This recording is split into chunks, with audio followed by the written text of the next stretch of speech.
Selamat datang di channel Uncle Joe ya. Channel seputar bisnis kopi, lebih banyak bahas bisnisnya dibanding kopinya. Anyway, di channel ini gue banyak ngebahas seputar kegiatan gue dalam membangun bisnis kopi.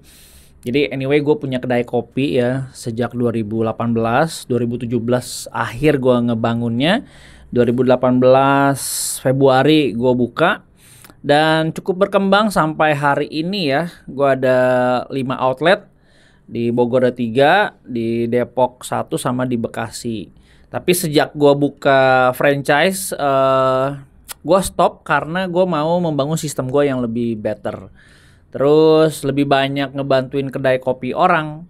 Jadi kurang lebih ada ada 47 kali pelatihan yang gue bikin sejak gue buka kedai kopi. Dari pelatihan itu ada 160 outlet brand kopi di seluruh Indonesia yang lahir dari workshop yang gue kerjain. Dan dari situ ada 300-an peserta workshop yang gue mentoring ya, yang gue bina secara online baik dari grup maupun private, mereka call gue. Itu sampai hari ini ya, ada 2 grup WhatsApp yang gue bikin. Namanya Sharing Bisnis Kopi. Kalau di luar itu bukan grup official gue ya. Jadi gue cuma punya 2 grup WhatsApp, di Telegram juga nggak ada. Nah dari situ akhirnya ya gue lebih banyak ngebantuin kedai kopi orang dibanding kedai kopi gue sendiri gitu ya. Dan banyak yang mau franchise Uncle Joe, tapi gue lebih menyarankan buka brand sendiri, tapi dalamannya bisa gue support gitu. Jadi gue bisa ngebantuin mereka ngebangun bisnisnya gitu. Kalau dari dulu gue mikirin brand gue sendiri gitu ya, mungkin franchise gue udah lumayan banyak kali ya.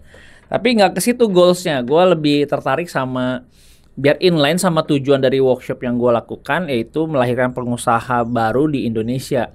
Karena lu tahu sendiri jumlah entrepreneur di Indonesia itu sangat sedikit ya dibanding sama penduduknya. Berdasarkan data BPS 2018 dulu nih, itu 3,1%, di bawah 4% men. Jadi sekarang pun di tahun ini pun angkanya belum sampai di atas 4%. Sedangkan negara tetangga itu ya Malaysia, Singapura itu rata-rata mereka di 6-7%.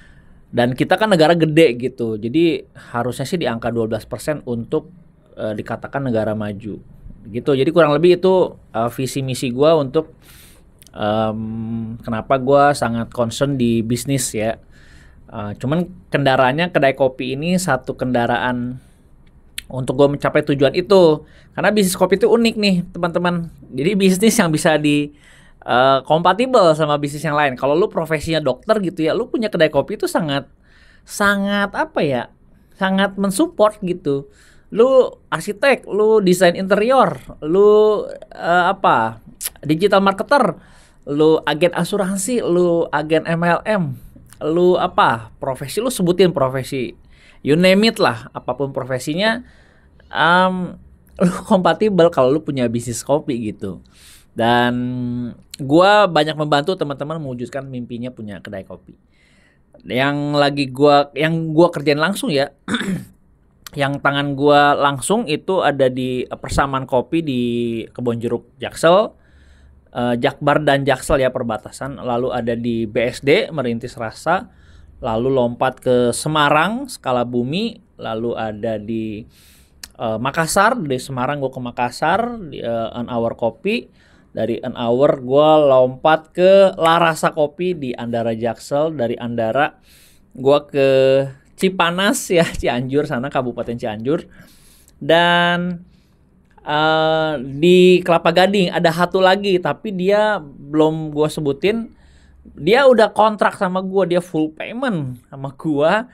Pokoknya gue mau Uncle Joe katanya gitu ya. Dia udah langsung transfer gue di muka. Gue juga bingung sebenarnya, tapi belum mulai apa-apa nih mereka nih. Pokoknya dia cuma transfer gua duit aja. Dari situ lanjut ke kemungkinan Sukabumi ya. Kalau nanti Mbak Rani deal sama gua, mungkin Sukabumi kita garap. Oke, jadi itu yang gua handle beberapa tempat ya. Dan sekarang nih gua mau sharing satu topik yang ini agak sensitif sebetulnya. Tapi gue sharing kasus ini ataupun hal-hal ini tujuannya untuk kepentingan teman-teman. Ya, baik kalian seorang barista ataupun head bar ataupun seorang owner coffee shop ya. Coffee shop lagi. Memang gue agak Sunda-Sunda banget nih. Memang gue orang Bogor asli ya. Nah anyway, jadi banyak kasus, banyak kejadian ketika lu buka kedai kopi namanya startup baru ya. Nah ini yang mau gue ceritain supaya kalian juga nggak kerepotan gitu, nggak bug big book nantinya. Jadi ya inilah gue akan ceritain bagaimana kerendahan hati seorang barista itu menentukan karir lu dan masa depan lu lah gitu ya. Oke kita mulai.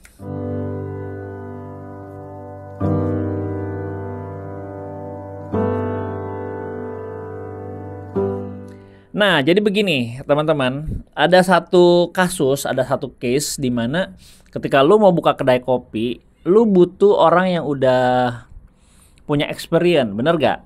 Kalau lu sebagai owner, lu pasti cari barista yang sudah ada experience-nya atau yang dari nol yang lu develop sendiri.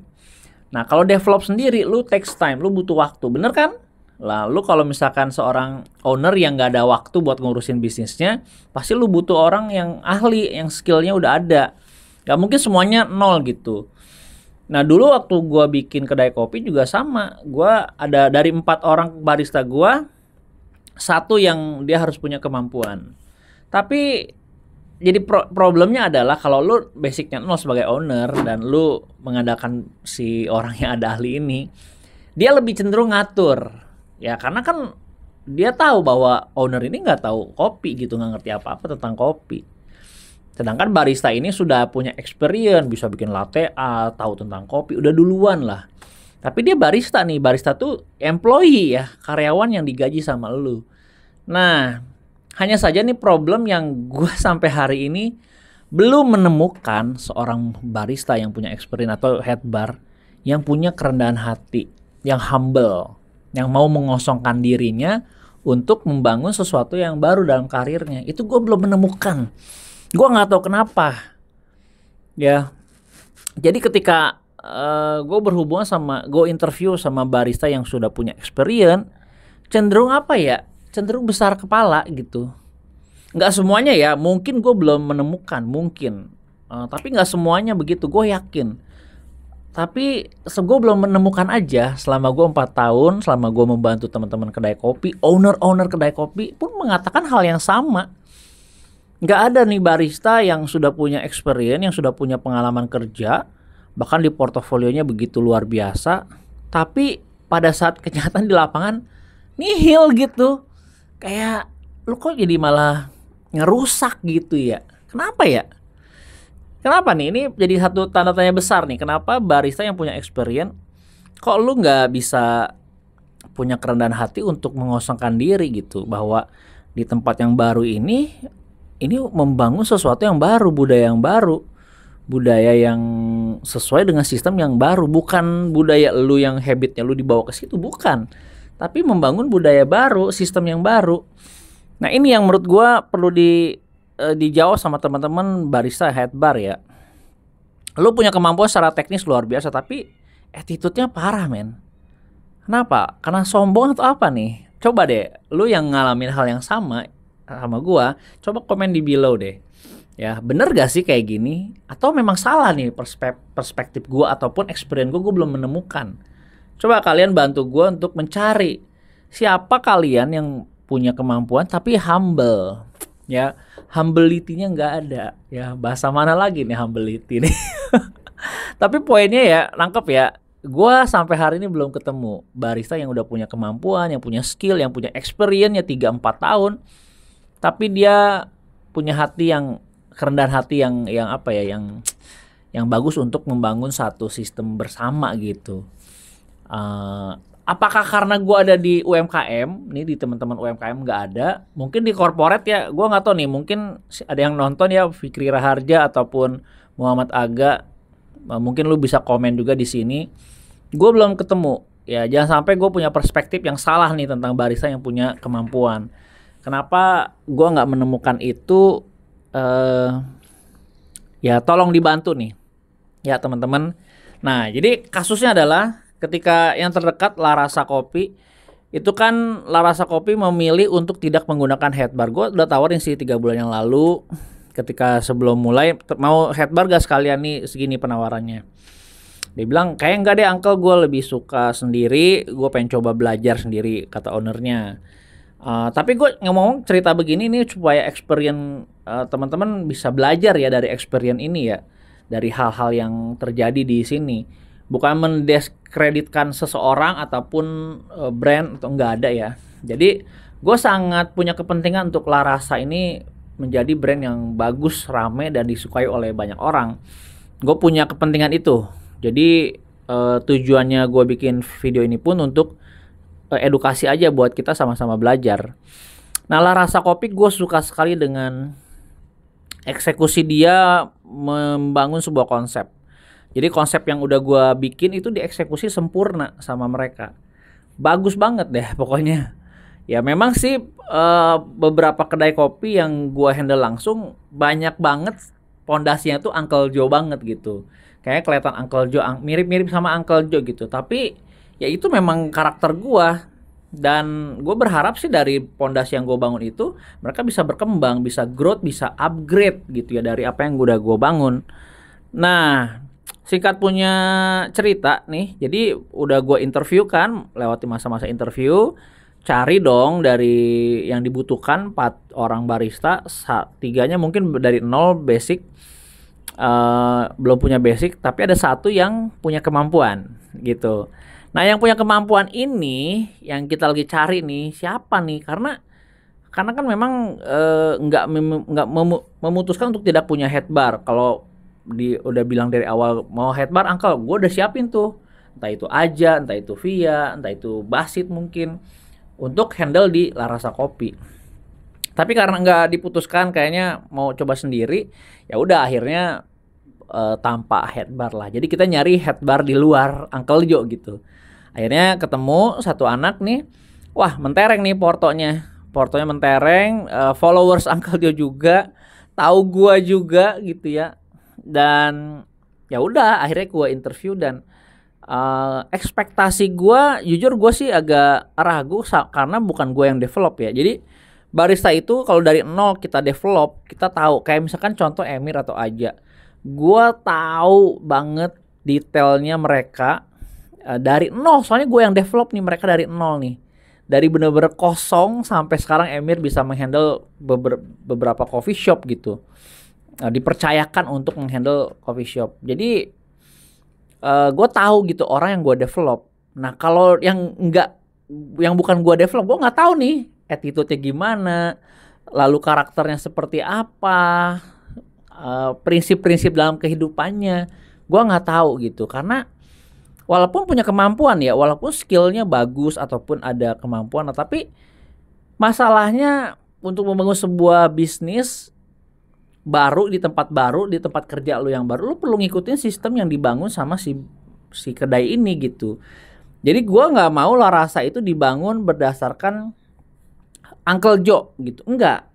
Larasa dibangun berdasarkan nilai-nilai Uncle Joe, nilai-nilai apa sistem-sistem yang udah dibangun sama Uncle Joe, enggak. Tapi gua sama ownernya bersepakat kita membangun satu sistem yang baru di sana, sebuah sistem yang gua punya. Gue kasih nih Mbak, kalau di Uncle Joe seperti ini, monggo apa yang mau di-upgrade, apa yang mau dihilangin, apa yang mau ditambahin, silakan gitu. Jadi gue membantu teman-teman UMKM yang baru memulai kedai kopi untuk apa yang kurang di gue dilengkapin di tempat kalian gitu. Itu yang gue lakukan ya di Larasa Kopi. Nah baik lagi ke headbar tadi, akhirnya ya udah karena nggak pakai headbar dari gue, jadi ya udah jadilah kita dalam sebulan lah, pokoknya gue punya waktu sebulan buat develop mereka. Gue kan yang di interview sama gue itu kan masa percobaan sebulan. Setelah sebulan lewat ya kita akan review bersama gitu, review ulang. Kira-kira oke gak lu kerja di sini? Nah si yang punya skill ini ya harapan gue dari dia bisa mentransferkan kemampuan, mentransferkan skill kepada yang 00 itu. Tapi 10 hari berjalan itu waduh. Bukan wadidaw lagi, waduh. Itu yang jadi problem. Kenapa orang yang punya ini gue tidak mendiskreditkan orang ini ya. Cuma maksud gue gini, kemampuannya ada, skillnya ada gitu. Tapi sayang banget gitu, attitude-nya nggak ada. Lu nggak menghargai waktu gitu. Datang harusnya jam 9, datang jam 10 sejam. Men nggak bisa men. Gue udah info di awal. Kalau kerja bareng gue ya, gue selalu bilang, gue punya 2 prinsip yang gak boleh dilanggar, yaitu masalah uang dan waktu. Kalau lu bermain-main di waktu, lu gak bisa kerja bareng gue. Kalau lu bermain-main di uang, udah pasti di blacklist sama gue. Jadi poin gue adalah bagaimana bisa lu membangun masa depan lu. Ini buat semua ya, bukan buat si orang ini aja, buat semua. Bagaimana kalau lu nggak menghargai prinsip-prinsip yang ditetapkan di tempat kerja lu gitu? Bagaimana caranya lu bisa relate gitu? Bagaimana lu bisa di-respect gitu? Kalau misalkan lu tidak bekerja sesuai dengan yang disepakati, tidak bekerja dengan sesuai dengan sistem yang mau kita bangun gitu. Contoh misalkan jam kerja harusnya datang jam 10, datang jam 11 gitu. Ini yang salah jam kerjanya atau kitanya nih? Ya dulu gue pernah ngalamin gitu. Waktu di Uncle Joe ya, waktu dulu gue pernah ngalamin dimana barista gue tuh telat-telat mulu, telat setengah jam, telat 45 menit. Karena jam bukanya jam 11. Datangnya kan harus prepare 1 jam sebelumnya dong, jam 10 udah harus prepare kan. Tapi datang jam 10.15, 10.30, 10.45 kadang-kadang, ada yang begitu. Ada juga yang datang awal 10 kurang seperempat, ada. Tapi pertanyaan gue adalah yang salah nih jam kerjanya yang perlu gue geser ke jam 1 atau masalah attitude lu menghargai waktu atau enggak nih. Oke kalau misalkan nggak kita rubah gitu jamnya, oke deh kita buka jam 1 aja deh. Ternyata gue tes, gue coba sama juga. Gue buka kedai jam 1, datangnya jam berapa coba? Kan prepare jam 12 dong. Tetap juga telat-telat juga. Jadi gue simpulkan masalah waktu ini, keterlambatannya itu bukan masalah di jam kerjanya, tapi di masalah attitude orangnya. Gitu. Berdasarkan experience gue ya lu silakan uji sendiri, atau kalau lu punya experience yang lain ya silakan lu coba komen di sini. Nah, jadi gue simpulkan memang kenapa gue bilang 2 prinsip ini gak boleh dilanggar, karena by experience gue memang barista itu bermasalah banyak di 2 hal ini. Gitu. Ini kan soal kejujuran kan. Ketika lu bilang ban motor lu kempes atau motor lu mati. Jadi ini kenapa waktu sangat penting untuk kita sepakati bersama, karena menurut gua kalau lu bermasalah di waktu, lu bisa mengganggu operasional kedai gitu, operasional tempat kerja lu. Sedangkan tempat kerja ini kan tempat kita cari makan, tempat ini piring mangkoknya kita gitu. Kenapa lu nggak effort untuk membangun ini bersama? Kan itu poinnya kan. Nah maksud gua teman-teman barista, siapapun kalian yang nonton video ini, coba lu komen deh di bawah gitu. Kira-kira menurut kalian gimana sih? Jadi jam kerja ini kalau berdasarkan pengalaman gua ya lu harusnya on time gitu sebagai profesionalitas ya. Bukan sebagai head bar ataupun owner ataupun apa-apa, ya on time dong. Gua on time sebagai owner yang ngegaji karyawan dengan on time, memberikan haknya karyawan secara on time gitu. Gua nggak telat-telat gitu. Ya gue minta teman-teman yang bekerja sebagai barista juga harusnya on time dong. Bahkan kalau gua nih bilang ke Aja, bagaimana untuk menguasai sebuah panggung di area bar, datang awal pulang akhir, itu udah attitude yang gua rasa lu perlu kalian semua miliki.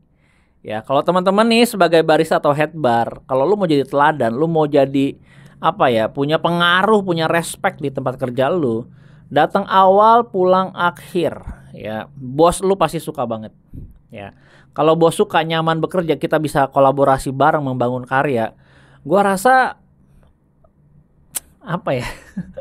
pencapaian itu pasti bisa didapatkan gitu. Karena kolaborasi ini lu memenuhi kewajiban lu, si owner memenuhi kewajibannya juga. Profesional aja gitu. Kita nggak nggak perlu hal yang aneh-aneh, tapi cukup profesional aja. Cukup itu sih kalau menurut gua. Nah, gua nggak tahu di teman-teman ya ngalamin gak hal serupa sama gua. Nah, akhirnya si headbar ini mengganggu operasional nih, mengganggu sistem kerja di Larasa. Ya udah akhirnya ya ya ya ownernya banyak cerita ke gua, komplain lah bla bla bla segala macem. Karena kan gua yang interview, ya akhirnya gua yang harus ambil keputusan. Ya gue diskusi aja, ini bukan hal personal antara gua sama si A ini ya, si orang ini, enggak. Tapi ini antara gua dan dia memerangi satu habit yang nggak baik nih, habit sering main handphone, habit telat-telat, nggak profesional.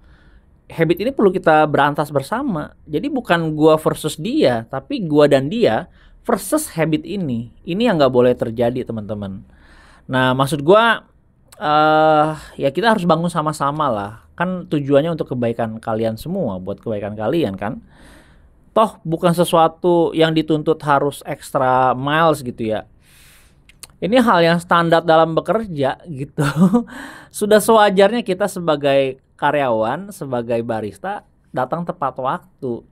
Extra mile-nya apa? Datang lebih awal. Itu extra mile-nya elu.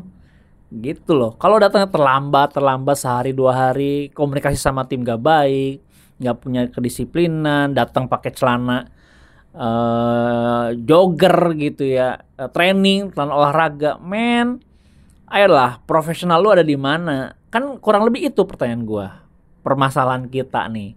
Jadi ini bukan gua versus lu ya, ini gua dan lu versus tindakan yang gak profesional ini. Gitu ya, nangkap ya, kan kita membangun satu sistem gitu. Jadi akhirnya 10 hari kemudian banyak hal yang gak baik berjalan dalam operasionalnya. Akhirnya gue ambil keputusan dan gue ngobrol gue by phone. Gue tadinya mau langsung ketemu, tapi karena jarak, gue Bogor, dia di Jakarta di Andara. Gue tanya, mau by phone atau ketemu gitu. Ya udah, kalau bisa uncle nggak sibuk ya by phone. Ya akhirnya kita by phone dan ngobrol-ngobrol. Ya gue berharap sih ini jadi pembelajaran nih teman-teman. Gue berharap juga bagi si orang ini, ponakan gue juga, ini harusnya jadi pembelajaran. Kalau memang menyadari ya, kalau menyadari ini satu hal yang memang jadi problem, harusnya lu perbaiki di kemudian hari. Karena kalau ini nggak diberesin, nggak dibenahin, lu akan menghadapi permasalahan yang sama. Kecuali ownernya bukan gua, atau ownernya bukan nggak peduli sama masa depan lu. Kalau gua, kenapa gua mengkritisi hal ini? Karena gua peduli sama masa depan karir si barista ini. Gitu. Kalau masih dipertahankan attitude seperti ini, gue bisa garansi kok masa depan lu tuh nggak akan penuh pencapaian. Karena untuk mencapai sesuatu lu perlu kedisiplinan, itu aja logikanya.